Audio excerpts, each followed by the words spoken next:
नमस्कार दोस्तों, एक बार फिर से स्वागत है आपका मेरे चैनल वेल्थ क्रिएटर पे। तो दोस्तों आज हम बात करने जा रहे हैं अपकमिंग आईपीओस की, यानी कि एक आईपीओ की बाढ़ सी आ गई है दिसंबर मंथ में। और दिसंबर मंथ के स्टार्टिंग में ही आपको जो है काफ़ी अपकमिंग आईपीओ आते हुए दिखाई दे रहे हैं। उन सब आईपीओ के बारे में थोड़ा थोड़ा डिटेल से जानेंगे। डिटेल वीडियो बाद में हम बनाएंगे। तो अभी रखिए अपना पैसा तैयार, होने वाली आईपीओ की आपके सामने बौछार। इस हफ्ते जो आईपीओ जो कंपनी आईपीओ उतार रही है उनके बारे में थोड़ी सी डिटेल चर्चा करेंगे। थोड़े थोड़े हल्के फुल्के जानेंगे उन कंपनी के बारे में कि कंपनी कितने का आईपीओ, इशू साइज क्या है, लॉट साइज क्या है, और सबसे इंपॉर्टेंट डेट्स क्या होने वाली हैं। वो डेट्स है कब से स्टार्ट होगा, कब क्लोज हो जाएगा, ये सब जानेंगे जीएमपी मार्केट में क्या डिमांड चल रही है, डिमांड उठ रही है या गिर रही हुई है, या कितना लिस्टिंग गेन बना के हमें देने वाले हैं, और अब अपना फाइनल डिसीजन क्या लेने वाले हैं, ये सब जानेंगे इस वीडियो के माध्यम से। पर उससे पहले वीडियो को लाइक, शेयर और सब्सक्राइब करना बिल्कुल ना भूलिए दोस्तों। तो चलिए वीडियो में आगे बढ़ते हैं और बात कर लेते हैं वन बाय वन करके, एक एक करके जो भी आईपीओ आने वाले हैं। तो बेसिकली 4 से 5 आईपीओ आपको आते हुए दिखाई देंगे। उसमें सबसे मेन नाम है विशाल मेगा मार्ट आईपीओ, यानी कि विशाल को कौन नहीं जानता है। सो आपको पता है कि ये विशाल मेगा मार्ट की एक चेन है जो कि डीलिंग करती है, आपने देखा होगा। तो अगर विशाल के बारे में जानेंगे थोड़ा बहुत, तो विशाल जो इनकॉर्पोरेट हुआ था वो 2001 में हुआ था दोस्तों। तकरीबन 24 साल इस कंपनी को हो चुके हैं मार्केट में। विशाल मेगा मार्ट करता क्या है आप सबको पता है, हाइपर मार्केट चेन है इसकी। और आप देखेंगे तो ये sell wide range of product like जैसे अपीयरेंस हो गया, ग्रोसरी हो गया, इलेक्ट्रॉनिक हो गया, होम अप्लायंसेस हो गया, उन सब में डील करता है। अगर हम देखेंगे तो इसके खुद के भी ब्रांड है और थर्ड पार्टी ब्रांड को भी ये प्रमोट करता है, यानी कि अपने मार्केट प्लेस पे बेचता है। एवरीडे की जो नीड्स की चीज़ें होती है कंज्यूमर्स की, वो ये सेल करता है। अगर हम देखेंगे तो कंपनी जो ऑफर करती है wide range of product offer करती है, जिसमें आप देखेंगे तो जनरल उसमें देखेंगे एफएमसीजी में होगा, ब्रांड में, क्लोथिंग में होगा, होम फर्नीचर में होगा, ट्रैवल एसेसरीज में होगा, किचन अप्लायंसेस में होगा, फूड में, नॉन फूड आइटम, तो आपको सारे देखने को मिलेंगे। अगर वहीं हम देखते हैं कंपनी का जो टारगेट होता है वो मिडिल और लोअर मिडिल सेगमेंट के जो इनकम के बंदे होते हैं उनके ऊपर है। तो अगर देखें थ्रू आउट इसका जो नेटवर्क है पैन इंडिया आपको देखने को मिलेगा, जहां विशाल की 645 ब्रांचें आपको देखने को मिलेंगी, यानी विशाल मेगा मार्ट स्टोर्स है वो 645 है एंड पैन इंडिया 30 सितंबर 2024 तक की अगर बात करें। वहीं इनका विशाल ऐप है, मोबाइल ऐप, उसके जरिए भी ये लोग करते हैं। 30 सितंबर तक की अगर बात करें तो कंपनी के जो है 414 सिटीज़ में 28 स्टेट में अवेलेबल है और 2 यूनियन टेरेटरी में आपको देखने को मिलने वाली है। तो इस टाइप से देखेंगे तो विशाल मेगा मार्ट का काफ़ी बड़ा स्कोप हमें दिखाई दे रहा है। वहीं अगर रिजर्वेशन चार्ट की बात करें कि इसमें कितना रिजर्वेशन कर रही है कंपनी, तो क्यूआईबी के लिए कंपनी 50% का पोर्शन लेकर आई है। रिटेल कैटेगरी के लिए 35% का, यानी कि काफ़ी बड़ा पोर्शन रिटेल के लिए दिया है, और एचएनआई के लिए 15% है। तो एज यूजल जो है 50, 35 और 15% है। अगर हम आईपीओ के डेट्स की बात करते हैं दोस्तों, तो 11 दिसंबर से आईपीओ ओपन होने वाला है और 13 दिसंबर के बीच में रहेगा, यानी वेडनेसडे को ओपन हो जाएगा। फेस वैल्यू रखी गई 10 रुपये पर शेयर, यानी भविष्य में कभी भी ये 10 टुकड़ों में डिवाइड हो सकता है। प्राइस बैंड है 74 रुपये से 78 रुपये, हमें कट ऑफ प्राइस यूज करना है 78 रुपये रिटेल कैटेगरी के लिए। लॉट साइज में 190 शेयर आपको एक लॉट में देखने को मिलेंगे। टोटल इशू साइज की बात करें, काफी बड़ा इशू साइज है, 8,000 करोड़ का इशू साइज आ रहा है आपके सामने। सबसे अच्छी बात अगर आप देखेंगे तो 8,000 करोड़ में खतरनाक बात ये होने वाली है कि ऑफर फॉर सेल का पोर्शन है, यानी कि फ्रेश इशू कुछ भी नहीं है। जो भी है प्रमोटर अपनी हिस्सेदारी बेच के निकल रहे हैं, यानी कि कंपनी की ग्रोथ में ये पैसा कोई भी काम नहीं आएगा, सारा प्रमोटर को जाने वाला है। ये एक बड़ा नेगेटिव इंपैक्ट डालता है। लिस्टिंग देखेंगे तो एनएससी बीएससी दोनों पे होगी, क्योंकि मेन बोर्ड आईपीओ है। दूसरा है मोबीक्विक का आईपीओ, ये भी जानी मानी कंपनी है दोस्तों। इसका वॉलेट जो है वो कई लोगों ने यूज़ किया होगा, काफ़ी पुरानी कंपनी ये भी है। तो मोबीक्विक का आईपीओ आपको इस वीक में आता हुआ दिखाई देगा। अगर हम मोबीक्विक की बात करें तो वन मोबीक्विक सिस्टम है ये। अगर देखेंगे तो ये कंपनी इनकॉर्पोरेट थी मार्च 2008 में, तो काफ़ी पुरानी ये भी कंपनी है। अगर हम देखेंगे मोबीक्विक क्या करती है, तो देती है फिनटेक कंपनी है जो कि प्रोवाइडिंग कराती है prepaid digital wallet and online payment system पे ये काम करती है, यानी ऑनलाइन पेमेंट सर्विस कराती है। अगर इसकी रेंज ऑफ सर्विसेज देखेंगे क्या क्या सर्विसेज हैं, तो आप देखेंगे कि कंज्यूमर को ये प्रोवाइड कराती है पे यूटिलिटी बिल्स कर सकते हैं इसके वहाँ पे जाके, सच एंड मोबाइल रिचार्ज हो गया, इलेक्ट्रिसिटी रिचार्ज हो गया, क्रेडिट कार्ड के बिल्स हो गए। उसके अलावा आप परचेज कर सकते हैं both online and offline merchant के थ्रू, यानी मर्चेंट पे जाके इसकी साइट से आप कर सकते हैं। इंक्लूडिंग रिटेल स्टोर्स होते हैं और फ्यूल स्टेशन होते हैं, वहाँ भी इसे यूज़ कर सकते हैं स्कैनर के तौर पर। ट्रांसफर मनी कर सकते हैं फ़ोन नंबर पर, यूपीआई आईडी और बैंक अकाउंट से लिंक कर सकते हैं आप इसको। अपने अकाउंट का बैलेंस चेक करना है तो उसमें चेक अकाउंट बैलेंस के लिए भी आप यूज़ कर सकते हैं। क्यूआर स्कैन कोड दिए जिसके माध्यम से आप ऑनलाइन पेमेंट कर सकते हैं, यानी कि थ्रू यूपीआई और रुपी पे क्रेडिट कार्ड के थ्रू भी आप इसमें कर सकते हैं। और आपको इमर्जिंग रिवॉर्ड पॉइंट्स भी इसमें मिलते हैं, सेम लाइक जैसे पेटीएम काम करता है दोस्तों, उस टाइप से मोबीक्विक भी काफ़ी पुरानी है। वहीं देख लें रिजर्वेशन चार्ट की अगर हम बात करें तो यहाँ रिजर्वेशन चार्ट रिटेल के लिए काफ़ी कम है, यानी कि थोड़ा रिटेल को थोड़ा सा दुख होगा कि यहाँ केवल 10% का ही कोटा दिया गया है। क्यूआईबी के लिए काफ़ी बड़ा है 75% और एचएनआई के लिए 15% का रखा गया है एज यूजुअल। तो रिटेल के लिए यहाँ जो है केवल 10% का ही इस आईपीओ में मिलने वाला है। आईपीओ की बात करें तो ये भी आपको 11 दिसंबर से 13 दिसंबर यानी वेडनेसडे को ये भी सेम डेट में सेम टाइम में ओपन हो रहा है। फेस वैल्यू इसमें ₹2 पर शेयर है, यानी भविष्य में 2 टुकड़ों में डिवाइड आपको दिख सकता है। प्राइस बैंड रखा गया ₹265 से ₹280 के बीच में। तो यहाँ कट ऑफ प्राइस यूज करना आपको 280 यानी ₹279। लॉट साइज है 53 शेयर आपको एक लॉट में देखने को मिलेंगे। टोटल इशू साइज की बात करें तो काफी छोटा इशू साइज है, 572 करोड़ का है। और यहाँ सबसे अच्छी बात है कि पूरा का पूरा फ्रेश इशू है, 572 करोड़, यानी ऑफर फॉर सेल में कुछ भी नहीं है। तो पूरा पैसा कंपनी की ग्रोथ में काम आने वाला है और बीएससी एनएससी दोनों पे लिस्टेड होता हुआ दिखाई देगा आपको। तो काफी अच्छा रेंज दिखेगा। तीसरा आपको दिखाई देगा, ये हेल्थ से रिलेटेड एक कंपनी है दोस्तों, तो इसका आईपीओ भी आता हुआ आपको दिखाई दे रहा है, IKS के नाम से है। सो अगर हम इसकी फुल फॉर्म देखेंगे तो आपको दिखाई देगा इन्वेंचर नॉलेज सोल्यूशन। ऐसा कहा भी जाता है कि इसमें झुंझुनवाला सर की फैमिली का भी कुछ पोर्शन है पहले से ही। तो इन्वेंचर नॉलेज सोल्यूशन की अगर हम बात करें तो कंपनी इनकॉर्पोरेट हुई थी 2006 में। और अगर हम बात करें तो कंपनी हेल्थ सेक्टर में प्रोवाइड कराती है services to health care enterprises such and. कैसे कराती है तो ये हैंडलिंग करती है, एडमिनिस्ट्रेशन सर्विसेज प्रोवाइड कराती है, जो कि एडमिनिस्ट्रेशन वर्क होता है वो प्रोवाइड कराती है। कंपनी हेल्प करती है डॉक्टर्स की और अदर हेल्थ केयर प्रोवाइडिंग करती है, जैसे हैंडलिंग करती है, पेपर वर्क हो गया, एडमिनिस्ट्रेशन वर्क हो गया, इस टाइप से। और health offer services such and, जैसे हो गया आपका क्लिनिकल सपोर्ट हो गया, मेडिकल डॉक्यूमेंटेशन का सपोर्ट हो गया, मेडिकल मैनेजमेंट सपोर्ट हो गया, वर्चुअल मेडिकल हो गया, और अलग टाइप की सर्विसेज भी प्रोवाइड कराती है। तो आप कुल मिला के देखेंगे तो एडमिनिस्ट्रेटिव सर्विस में ये काम करती है। कंपनी की हेल्थ केयर टेक्नोलॉजी की बात करें तो ये हेल्प करती है, मेक द इजी और फास्टर प्रोसेस कराती है पेशेंट को to get the care they need with reduce administrative work, जो उनका बर्डन होता है उसको कम करती है प्रोवाइडेड हेल्थ केयर सपोर्ट के थ्रू। वहीं देखेंगे तो इनका जो नॉलेज स्टेशन है उसके अलावा ये क्या करते हैं, offer for the platform to enable health care enterprises for out patient और इन पेशेंट केयर के लिए। तो यानी कि ये क्या करते हैं, जो आउट पेशेंट है और इन पेशेंट दोनों के लिए हेल्प करते हैं, डॉक्टर्स के लिए हेल्प करते हैं, जो एडमिनिस्ट्रेटिव वर्क होता है, पेपर वर्क होता है, उसको ये थोड़ा शॉर्ट आउट करते हैं, यानी कि उसमें हेल्प करते हैं। तो इस टाइप से मेडिकल में काम करती है कंपनी। जानेंगे अगर इसके रिजर्वेशन चार्ट की बात करें तो QIB के लिए यहाँ भी 75% का पोर्शन कंपनी ने रखा है और रिटेल के लिए फिर से 10% का है। तो इस IPO में भी 10% का कोटा लेने वाले हैं रिटेल कैटेगरी। HNI के लिए 15% एज यूजुअल सभी IPO में चला आ रहा है, अभी तक वहाँ कोई भी चेंजेस आपको देखने को नहीं मिला है।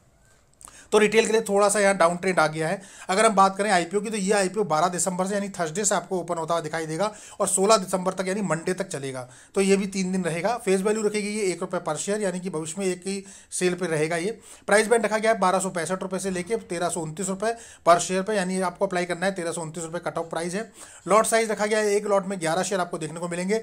टोटल इशू साइज 2497 करोड़ का है, जिसमें पूरा का पूरा ऑफर फॉर सेल यहाँ भी है। यानी एक निगेटिव पॉइंट बनता है जहाँ ऑफर फॉर सेल यानी प्रमोटर अपनी हिस्सेदारी बेच के पैसा उनकी पॉकेट में जाने वाला है, कंपनी ग्रोथ में कोई भी पैसा नहीं लगेगा इसमें से। तो 2497 करोड़ का पूरा IPO आने वाला है, वो ऑफर फॉर सेल में है।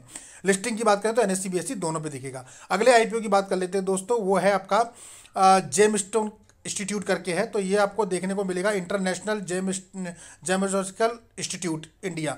तो इसका भी IPO आने वाला है दोस्तों, और ये 4th कंपनी है जो इनकॉर्पोरेट हुई थी फरवरी 1999 में, यानी कंपनी को करीबन 25 साल हो चुके हैं। इंटरनेशनल जेमोलॉजिकल इंस्टीट्यूट की अगर हम बात करें तो बेसिकली ये ग्लोबली रिकॉग्नाइज है, ऑर्गेनाइजेशन है जो सर्टिफाई करती है जेम्स को, डायमंड्स को, जेम स्टोन को और ज्वेलरी को। यानी कि ये सर्टिफाई करती है कि ये कितने कैरेट्स वो होते हैं। जैसे आपने देखा था ना, हमारा ट्रेडमार्क होता है हॉलमार्क, उस टाइप से जेम्स का हॉलमार्क कह सकते हैं आप। ये प्रोवाइड कराती है, आपका ग्रेडिंग करती है, report to analyse and certify the कराती है स्टोन को, जो कि यूजिंग करता है इंटरनेशनल जो स्टैंडर्ड होता है उसके बेसिस पे ये रिपोर्ट बनाती है। इसकी रिपोर्ट जो है इंक्लूडेड डिटेल होती है, इसमें आप बात करते हैं तो स्टोन की पूरी डिटेल होगी, उसका कलर हो गया, किस कट का है वो, उसकी क्लियरिटी कितनी है और उसका वेट कितना है। तो ये सारी चीज़ें उसमें आपको सर्टिफाई करके देती है। अगर IGI की बात करें यानी इंटरनेशनल जेम स्टोर इंस्टीट्यूट की बात करें तो वो ऑफर करती है एजुकेशन कोर्सेज भी ऑफर करती है, यानी इसके डिग्री प्लान भी है दोस्तों, जिसमें ये कि बच्चों को जो है स्टेज इंस्टीट्यूट है जहाँ की जेम्स और ज्वेलरी को ट्रेड करना और उसके रिसर्च डेवलपमेंट का काम भी करती है। अगर देखें तो IGI के जो हैं 31 लेबोरेटरी है वर्ल्ड वाइड, और जो कि ग्रेड फिनिशिंग का काम करती है। ज्वेलरी में नेचुरल डायमंड में हो गया और लैब डायमंड में हो गया। इसके अलावा जेमस्टोन और 18 जेमस्टोन स्कूल भी है इसके, जो कि ग्रेजुएशन कराते हैं 1000 ऑफ स्टूडेंट्स को। तो यानी कि ये डिग्री भी, सर्टिफिकेट भी प्रोवाइड कराती है जो स्टूडेंट यहाँ से इसका कोर्स करते हैं। तो इनका ये दो बिजनेस हो गए, एक तो ये सर्टिफाई करती हैं और दूसरा उसके अलावा ये कोर्सेज भी कराती हैं। अगर वहीं बात कर लें जैमोलॉजिकल इंस्टीट्यूट की, इंटरनेशनल जैमोलॉजिकल इंस्टीट्यूट की, तो इसका जो रिजर्वेशन चार्ट देख रहा है उसमें भी QIB को 75% का कोटा रखा गया है। रिटेल के लिए यहाँ भी सिर्फ 10% दिया गया है और HNI के लिए 15% का रिजर्वेशन चार्ट आपको देखने को मिलेगा। तो कुल मिला के यहाँ भी रिटेल के हाथ में बहुत ज़्यादा आता हुआ नहीं दिखाई दे रहा है। वहीं हम बात कर लें IPO की डेट की, तो ये भी IPO आपको जो है 13 तारीख से, यानी कि एक दिन और बाद से, वो 12 से था, 13 से 17 तक के बीच में दिखाई देगा। तो यानी मंगलवार तक चलेगा ये। अगर इसकी लिस्टिंग फेस वैल्यू की बात करें तो 2 रुपये यहाँ भी पर शेयर रखा गया है। प्राइस बैंड है 397 रुपये से 417 रुपये पर शेयर, यानी आपको कट ऑफ प्राइस 417 रुपये यूज़ करना है। लॉट साइज 35 शेयर आपको एक लॉट में देखने को मिलेंगे। टोटल इशू साइज की बात करें तो काफ़ी बड़ा इशू साइज है, 4225 करोड़ का टोटल इशू साइज है, जिसमें फ्रेश इशू 1475 करोड़ है, यानी कि फ्रेश इशू काफ़ी कम पोर्शन है और ऑफर फॉर सेल का पोर्शन ज़्यादा है। तो ये भी एक नेगेटिव इंपैक्ट डालता है, जहां की फ्रेश इशू कम होता है जो कि कंपनी की ग्रोथ में पैसा जाता है। ऑफर फॉर सेल जो कि प्रमोटर सीधे लेके चले जाते हैं। तो 2750 करोड़ रुपए ऑफर फॉर सेल में है। NSE BSE दोनों पे लिस्टेड होता हुआ दिखाई देगा। अब बात कर लेते हैं ग्रे मार्केट प्रीमियम की दोस्तों, कि ग्रे मार्केट में सभी IPO की क्या डिमांड है, वन बाई वन करके। सबसे पहले विशाल मेगा मार्ट की अगर हम बात करें ग्रे मार्केट में क्या डिमांड है दोस्तों, तो आप देखेंगे 78 रुपीज़ के लगभग प्राइस बैंड है और 25 रुपये में ट्रेड कर रहा है GMP, यानी 32% का लिस्टिंग गेन अभी दिखा रहा है। काफ़ी बढ़िया लिस्टिंग गेन दिखा रहा है, हमारे क्राइटेरिया को तो सीधे मैट करता ही है। फायर रेटिंग 4 की बनी हुई है। 8000 करोड़ का टोटल इशू साइज है, काफी बड़ा इशू साइज है। 190 शेयर आपको एक लॉट में देखने को मिलेंगे। 11 दिसंबर ओपन होगा, 13 दिसंबर क्लोज, 16 दिसंबर को अलॉटमेंट आएंगे और 18 दिसंबर को लिस्टेड होता हुआ दिखाई देगा आपको NSE BSE दोनों पे। कुल मिला के बात करें तो काफी अच्छा लिस्टिंग गेन है। 32% का लिस्टिंग गेन काफी अच्छा लिस्टिंग गेन माना जाता है दोस्तों। तो बढ़िया लिस्टिंग गेन दिखाई दे रहा है। मुझे लगता है कि अभी डिमांड और बढ़ेगी, क्योंकि शेयर का जो प्राइस बैंड है वो काफी छोटा दिख रहा है लोगों को। तो रिटेल जो होती है, रिटेल कैटेगरी, वो बड़ी अट्रैक्ट होती है छोटे प्राइस बैंड पे। तो मुझे लगता है कि काफी अच्छा सब्सक्रिप्शन इस IPO को मिलने वाला। आप बताइए कमेंट बॉक्स में आपको क्या लगता है। अगला है मोबीक्विक का। मोबीक्विक में देखेंगे 279 का प्राइस बैंड है, 130 रुपये पे इसकी भी GMP ट्रेड कर रही है। काफी अच्छा है लिस्टिंग गेन, 46% का दोस्तों, काफी बढ़िया लिस्टिंग गेन दिखा रहा है। मतलब आप समझ के मानिए कि 50% का लिस्टिंग गेन तो चल ही रहा है। फायर रेटिंग 4 की है, 572 करोड़ का इशू शायद है, काफी छोटा है। 53 शेयर एक लॉट में मिलेंगे। 11 को ये भी ओपन होगा, 13 को क्लोज होगा और 16 को अलॉटमेंट मिलेंगे, 18 को ये भी लिस्टेड होता हुआ दिखाई देगा। यहाँ आप एक्सीलेंट लिस्टिंग गेन कह सकते हैं, बिकॉज 50% का लिस्टिंग गेन काफ़ी अच्छा लिस्टिंग गेन है। ऐसे मार्केट में जहाँ मार्केट काफ़ी अप एंड डाउन ट्रेंड में चल रहा है, आप देख रहे हैं कि मार्केट अभी थोड़ा सा प्लस सेंटीमेंट में था, लेकिन 2 दिन से फिर से नेगेटिव सेंटीमेंट में जाने लग गया। फ्राइडे को भी थोड़ा सा नेगेटिव गया, आज भी काफ़ी नेगेटिव गया। तो उस हिसाब से IPO में डिमांड बहुत अच्छी बनी हुई है। तो मुझे लगता है कि काफ़ी अच्छी डिमांड रहेगी और अभी और भी बढ़ेगी। तो काफ़ी अच्छा लिस्टिंग गेन है 46 से लेकर 50% के बीच में, और मुझे लगता है ये ओवर सब्सक्राइब होगा ही होगा। आपको क्या लगता है दोस्तों? बिकॉज IPO का साइज काफ़ी छोटा है, तो ओवर सब्सक्रिप्शन मोड में इसे भी जाना ही है पक्का। तो यहाँ जो है चांसेस बहुत कम लगने वाले हैं। जिन IPO का लिस्टिंग गेन 30%, 35% या 40% जो ऊपर है, वहाँ तो चांसेस आप सोचिए कि बहुत ही कम है। तो किस कैटेगरी में कैसे करना है, कैसे आपको करना है, ये आपको खुद डिसाइड करना पड़ेगा। अगला है इन्वेस्टमेंट नॉलेज सोल्यूशन का, जिसमें कि 1329 रुपये प्राइस बैंड है। यहाँ भी 350 रुपये की GMP ट्रेड कर रहा है। करीबन 26%, 25 से 26% का लिस्टिंग गेन है। काफ़ी अच्छा लिस्टिंग गेन दिखाई दे रहा है। फायर रेटिंग 4 की बनी हुई है। 2497 करोड़ का टोटल इशू साइज है। 11 शेयर आपको एक लॉट में मिलने वाले हैं। 12 दिसंबर को ओपन होगा, 16 दिसंबर को क्लोज होगा, 17 दिसंबर को लॉट में आएंगे और 19 दिसंबर को लिस्टेड होता हुआ दिखाई देगा NSE और BSE दोनों पे। अगेन यहाँ भी काफ़ी अच्छा दिखाई दे रहा है लिस्टिंग गेन, 26% के लगभग है। लेकिन प्रॉब्लम यह है कि यहाँ जो है रिटेल कैटेगरी के सिर्फ 10% का ही कोटा रखा गया है। तो यह है कि रिटेल कैटेगरी के थोड़ा सा चांसेस कम बनते जा रहे हैं, बिकॉज फाइट बहुत तगड़ी होने वाली है। पर कुल मिला के देखा जाए तो काफ़ी अच्छा लिस्टिंग गेन है, जो कि हमारे क्राइटेरिया को मैट करता है। 20% से 30% का जो हमारा क्राइटेरिया है उसके बिटवीन ये आ रहा है। तो यानी काफ़ी अच्छा है, कह सकते हैं। बहुत अच्छा, सुपर नहीं कह सकते, एक्सीलेंट, लेकिन काफ़ी अच्छा दे रहा है भी। ऐसा कोई भी IPO नहीं है कि जो हमें लगे कि अच्छा लिस्टिंग गेन नहीं है। और आखिरी IPO हमारा इंटरनेशनल जैमोलॉजिकल इंस्टीट्यूट। तो यहाँ भी बात करें तो 417 रुपये प्राइस बैंड है, 145 GMP पे ट्रेड कर रहा है। 34 से 35% का लगभग का लिस्टिंग गेन यहाँ भी दिखा रहा है। तो काफ़ी अच्छा लिस्टिंग गेन दिखा रहा है। फायर रेटिंग 4 की बनी हुई है। सारे IPO की फायर की रेटिंग 4 की आपको बनी हुई दिख रही है। IPO का इशू साइज 4225 करोड़ है। 35 शेयर आपको एक लॉट में देखेंगे। 13 दिसंबर को ओपन होगा, 17 दिसंबर को क्लोज होगा, 18 दिसंबर को अलॉटमेंट मिलेंगे और ये 20 दिसंबर को लिस्टेड होता हुआ दिखाई देगा NSE BSE दोनों पे।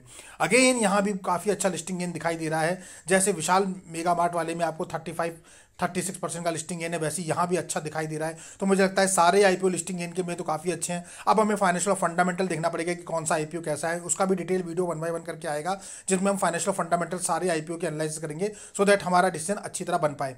पर आप देखेंगे तो यहाँ काफ़ी अच्छा है, मतलब ये मौका कह सकते हैं आप कि ऑल जितने भी आईपीओ वो आपको मौका दे रहे हैं इस समय। एज पर जीएमपी की बात करेंगे ग्रे मार्केट की दोस्तों, लेकिन ग्रे मार्केट का कोई भी भरोसा नहीं होता, इसलिए हमें बहुत सारे पैरामीटर्स देखने होते हैं। फाइनेंशियली फंडामेंटल कंपनी कैसी है, कंपनी कितना वेल नोन है, ये सब भी देखते हैं हम लोग। तो दोस्तों इसका भी हम डिटेल वीडियो जल्दी लेकर आएंगे। ये तो एक शॉर्ट वीडियो था ताकि जल्दी आपको अपडेट कर सके। तो वीडियो पसंद आए तो उसको लाइक से सब्सक्राइब करें। यहाँ कोई भी बता दे दोस्तों, आपको बाय सेल का रिकमेंडेशन नहीं है, किसी भी आईपीओ में अप्लाई करने के लिए रिकमेंडेशन नहीं जाता। सारे वीडियो नॉलेज पर्पज से बनाए जाते हैं, आपको अपडेट किया जाता है ताकि आप अपना डिसीजन ले पाए और आप इस जीएमपी के एनालिसिस पे, कंपनी के फैक्टर फिगर के एनालिसिस पे अपना डिसीजन बनाने में आपको हेल्प मिले, सो दैट कि आप इजीली डिसीजन ले पाएं। लेकिन यहाँ कोई भी बाय सेल का रिकमेंडेशन नहीं है। वीडियो पसंद आता है तो उसको लाइक से सब्सक्राइब करना बिल्कुल ना भूलिए। मिलते हैं अपने ऐसी अगले वीडियो में, तब तक के लिए नमस्कार।